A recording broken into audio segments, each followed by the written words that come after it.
A teacher uploads two identical paragraphs to an AI feedback tool, one labeled written by a black female student, the other labeled written by a white male student. The feedback comes back different, not subtly, measurably. That's not a thought experiment, that's the experiment Stanford just ran. Hello and welcome to another episode of AI in the Classroom Daily, a podcast helping educators make sense of AI without the hype. I'm Cogan-Drew, and I use AI as a thinking partner in preparing each episode because I think the best way to talk honestly about AI in education is to work with it openly. So today we're looking at a Stanford study with a deceptively simple design and a finding that should reshape how districts think about so-called personalization and what data they hand to it. The paper is called Marked Pedagogies, just bring that up for those watching, examining linguistic biases in personalized automated writing feedback. Very academic language. The authors are Mai Tan, Lena Phelan, and Dorothea Dembski at Stanford Graduate School of Education. It was published April 26th, the proceedings of the 16th International Learning Analytics and Knowledge Conference in Norway, where it was nominated for Best Paper. A note on the status here is the conference proceedings are peer-reviewed, but they operate on a faster cycle than traditional journal publication. And the story was reported recently by Jill Barchet in the Hetchinger report. So here's what they did. They took 600 middle school argumentative essays. Prompts were about whether schools should require community service and whether aliens created a hill on Mars.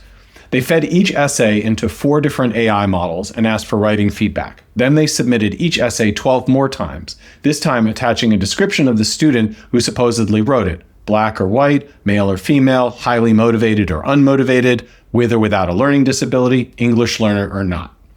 The feedback shifted. Across all 4 models, the patterns held. Essays attributed to Black students received more praise, more affirmation, language about leadership and power. Essays attributed to Hispanic students or English language learners triggered grammar corrections and lectures about quote-unquote proper English.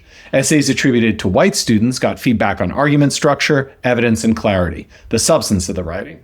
Female students got warmer, more affectionate feedback. Students labeled unmotivated got cheerleading. Students labeled motivated got direct, critical, revision suggestions. The researchers gave this 2 names, positive feedback bias and feedback withholding bias. Some students got more praise, some students got less of a criticism, and that actually helped a writer grow.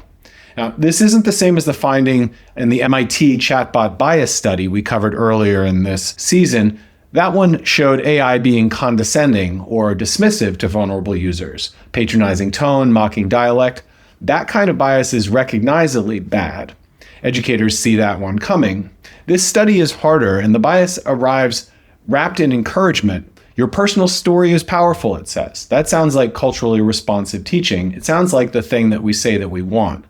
But the framing that I want to offer here is that there's actually a paradoxical downside. Here's a framing turn that I want to make that's a little bit different from the take in the article.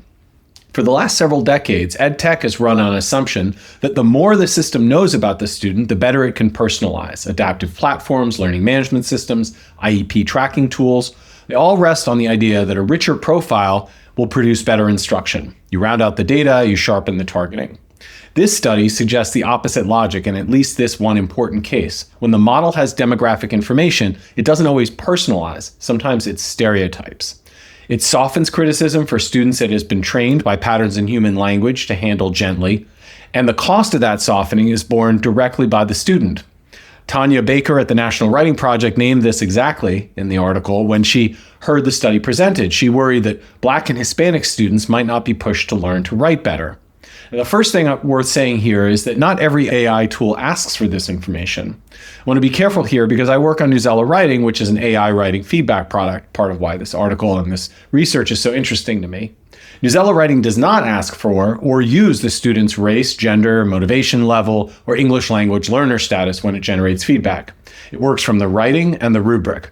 That's a deliberate design choice, but it's not universal. Other tools are built differently. Some platforms are integrated with student information systems and may ingest demographic data, IEP flags, or language designations, whether or not those signals are useful for the feedback function itself. So the first practical question for any educator or administrator is this: does the tool need that information to do its job? And is it actually using it? That's a question you can ask your vendor directly, and the answer should be very specific. Here's the part that I most want to land. Districts often share demographic data with the tools for a defensible, even necessary reason. They want to monitor performance by subgroup, detect when certain students are being underserved, surface biases that would otherwise go undetected. The whole apparatus of equity monitoring depends upon this data. You can't identify a gap that you can't see. But what's super interesting to me is that this study shows that the same data that districts share to detect bias may be the data an AI feedback tool is using to introduce bias. The signal we built the audit on is the signal that produces the harm. That's a genuine paradox, and it doesn't really resolve easily. There's an obvious objection to the framing I'm building towards, and that is that culturally responsive teaching deliberately centers identity, lived experience, cultural context. Good teachers factor these things in. So how is this any different? That's exactly where it gets interesting and where the line should fall. Culturally responsive teaching, I think, is human work. It depends on relationships. It depends on context that builds over time. And most of all, it depends on human judgment about when identity is the salient frame and when it isn't. Humans have biases too. There's an interesting study that teachers are humans. We could talk about another time. That's not in dispute. But humans can be reflective about them. They can be coached, they can disagree with themselves, they can know a particular student well enough to know when a generalization doesn't apply. An AI feedback tool applies its priors at scale instantly, the same way every time to every student in that group.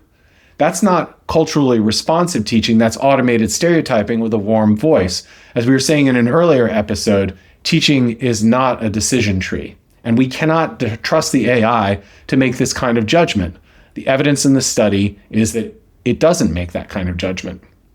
So before we move to the takeaway, I want to make sure we land one more point here, and that is that even the baseline feedback, when no student descriptor was provided, in Tan's words, one of the study's authors, that feedback was rather discouraging and focused on corrections. It's worth pausing on because the easy story here would be to say, fix the personalization and the tool is fine. But that's actually not what the data shows. The default isn't a destination we should be content to return to. So here's what really matters. The baseline is not a property of AI writing feedback in general. It's a property of feeding student writing to a general purpose model and asking for feedback without sufficient instructional design around the request. Tools that are constrained by a rubric, for example, that are designed around formative assessment rather than correction, that surface specific patterns the student can act on, those produce a different baseline. So the takeaway isn't just that the personalization is broken, it's also that the baseline itself needs examination, and that examination is largely about the instructional design wrapped around the model, not the model alone. So what this means, I think, depends on your role. For starters, classroom teachers. The practical question here is whether the feedback you're forwarding to a student is the feedback that the student needs or the feedback the model thinks that the student can handle. We talked in an earlier episode about a 3-column reflection paradigm used for students to reflect on the feedback that they're getting from the AI. What do I agree with? What don't I agree with? What will I do next? That matters even more when the feedback may have been shaped by who the model thinks is reading it. For instructional coaches, I really think this study hands you a protocol. You can take a piece of student writing, you can submit it to your AI tool with one descriptor, then again with a different descriptor, and if the feedback differs in substance, not just tone, that's a finding you can bring to a department meeting, and that should be replicable in any school within a short amount of time. You can basically reproduce this study for yourself. And for district leaders, the procurement question is shifting. It's no longer enough to ask, does your tool personalize? I would say that the new question is, what student attribute does your model receive when it's making inferences? What attributes does it infer that we didn't provide? Does the tool actually need the data to perform its function? And have you tested for feedback with holding bias, not just overtly biased output? If the vendor can't answer this, that's a flag. So 2 concrete things to do with this episode. 1, interrogate what your tools are actually doing behind the scenes. Ask your vendor directly whether their AI feedback uses demographic, language, status, IEP, or behavioral signals at the moment the feedback is generated. Ask whether those signals are necessary to the function. And if the answer is anything other than a specific narrow yes, the burden is on the vendor to justify why the data is there. And the second takeaway, or a concrete thing to do here, is to take 2 essays of comparable quality, submit each twice to whatever feedback tool you use, once with no descriptors, once with descriptors, and then compare the feedback. If it differs, that's when it's time to have a building level conversation. So let me leave us here. For 2 decades, the language around student data has been about enrichment, fuller profiles, richer signals, deeper personalization. The uncomfortable finding in this study is that the same data that lets us audit a system for bias may, in the hands of an AI feedback engine, be the very thing that produces the bias we were auditing for. It's not an argument for collecting less data, but it's an argument for being far more specific about which tool gets which data and why.